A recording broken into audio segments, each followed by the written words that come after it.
Hi, and welcome back to Adam321. I'm Adam, like always, right?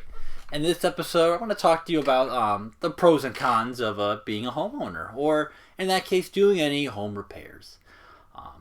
Obviously, here I am. I live in my own home. I purchased my home a couple years back, and it came with a lot of work, guys. Really, a lot of work. And the one thing that I find very interesting, when I'm on Facebook, or even when I'm having conversations with people around my age, 20s, mid 20s, or even early 20s or late 20s. The thing I love to hear, I love when people tell me, man, I can't afford to buy a house, man, I don't make enough money. And I'm like, oh yeah, I know, it's really tough. I'm like, the number one reason, probably the only reason why I was able to buy a house so young was because from ages 18 to like 24, 25-ish, I saved my money. And they go, huh? What do you mean saved your money?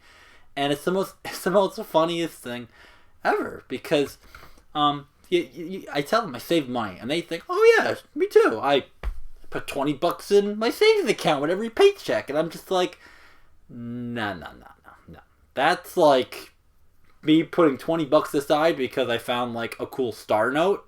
And if you don't know what that, you don't understand what a star note is, check out my I'll get to coin collecting in one of these videos, or currency collecting, but saving money, it's one of those things where you need to understand what you want to do in life. It's just literally that simple. You need to set goals. And some people are like, I'm not a visual, I'm a visual person, or I'm I'm a numbers guy, or screw all that. I don't follow any of that.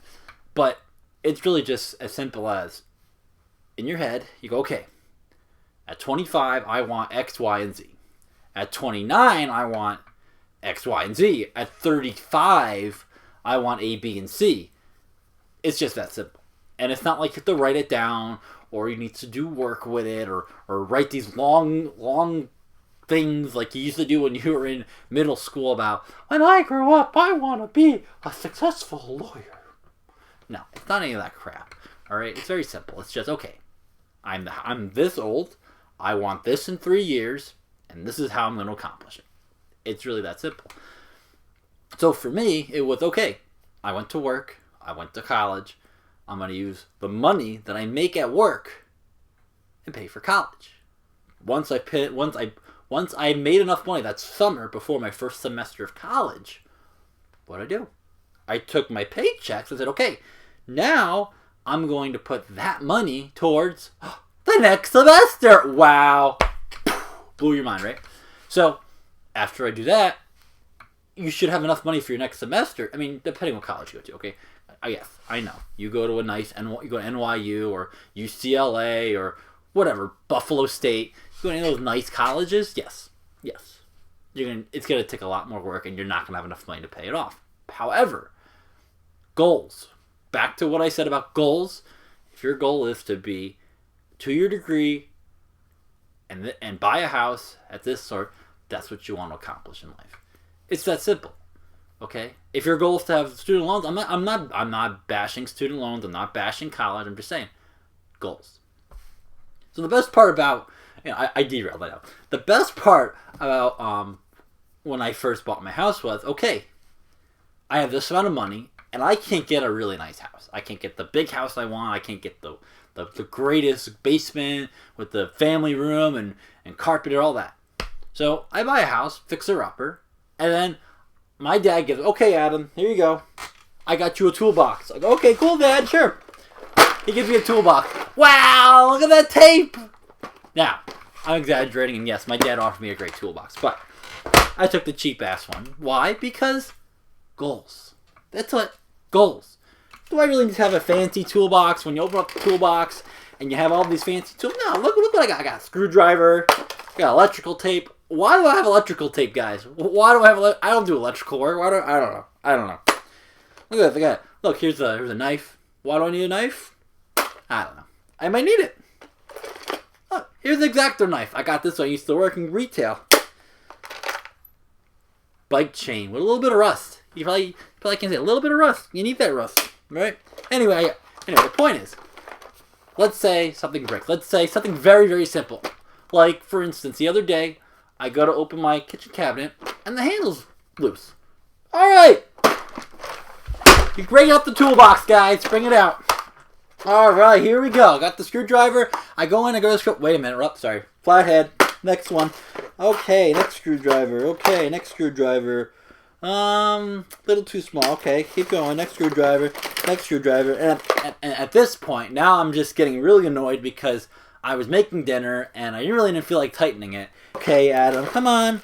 I know it's in here. Where is it? Where is it? Where the hell's my screwdriver? Ah! Oh, here it is. Oh no, that's the flathead again. See, I can't make up. This is what I mean. All right, I got the screwdriver. I go, I tighten it up. Okay, done.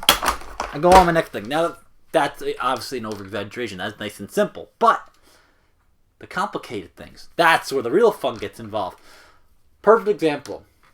I had my friends come and help me put a new patio in. And they'll tell you, they will tell you, the most strenuous, do-it-yourself type of job. And this is what I pick, with my back problems and everything. And there I am, sitting on my back porch, looking at the pile that my friend, he dug it up for me. And I'm looking at it, and all I see is this big swamp. I'm just like, oh, what did I get myself into? Oh, my Lord. Jesus. Oh, God, help me. And then I start getting into it. And then I put felt down. And then I'm digging trenches. And then I'm building that. And then that. And then before you know it, the day comes, they help me put it in. And it looked gorgeous, right? It looked absolutely gorgeous. But you would think that I would think a lot of these other things through. Like, I gotta put the sand between the blocks, and I gotta get the rocks, and then, okay, wait a minute. Now I have to, and before you know it, I just spent my whole money. I spent my tax money on this home repair, and I go in the house, and I look at a house, and I'm just like, oh man, I need to do that. Oh man, I need to, oh Jesus, oh God, oh. It's just so overwhelming. It's always one thing after another, after another, after another. And before you know it, you're buried alive. There's nothing left. But don't worry, guys, because anytime something breaks, this is what I do. I bring out my nice handy dandy toolbox, like, okay, I need a screw. Let's find a screw, guys. I'm just like, okay, here we go. No, that's a drywall screw. I can't use that one. Okay, hold on. Hold on. No, Adam, that's a hook. Thumbtacks? Really? Thumbtacks? And then before you know it, I'm just like, okay, I'll just use this. It's a little big. It's a little hefty. I don't even think I have the right hex head to screw that in. But what the hell? Let me give it a try. But then you realize, okay, you're right. I don't have it. Why would I do that? Oh, a wire cap. Perfect. Because like I said earlier, I do electrical. No, I don't. Home repairs are never ending. And there's always a way to get you aggravated. You're always yelling at yourself. You're always yelling at the walls. And at the end of the day, you think to yourself, man, should I have just paid 20 times more for a professional to do it? Should I professional? Because that's the thing. They're professional. You don't really know if they're professional. It's like in How I Met Your Mother.